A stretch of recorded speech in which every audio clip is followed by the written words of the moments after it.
మేడ్చల్ జిల్లా మేడిపల్లి పిఎస్ పరిధిలోని ప్రతాప సింగారంలో నివసిస్తున్న దొంగల ముఠాను ఫ్యూచర్ సిటీ పోలీసులు అరెస్ట్ చేశారు.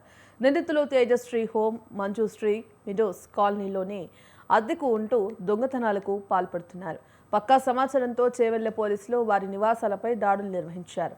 ఈ దాడుల్లో సుమారు 70 సెల్ ఫోన్లు, భారీ మొత్తంలో బంగారం, ఒక కారు, బైక్ను పోలీసులు స్వాధీనం చేసుకున్నారు. కొంతమంది నిందితులు పారిపోగా మహిళా నిందితులను అదుపులోకి తీసుకున్నారు. ఈ గ్యాంగ్ ఆంధ్రప్రదేశ్ గ్యాంగ్గా ప్రాథమికంగా గుర్తించారు. పరారీలో ఉన్న నిందితుల కోసం పోలీసులు గాలింపు చర్యలు చేపట్టారు.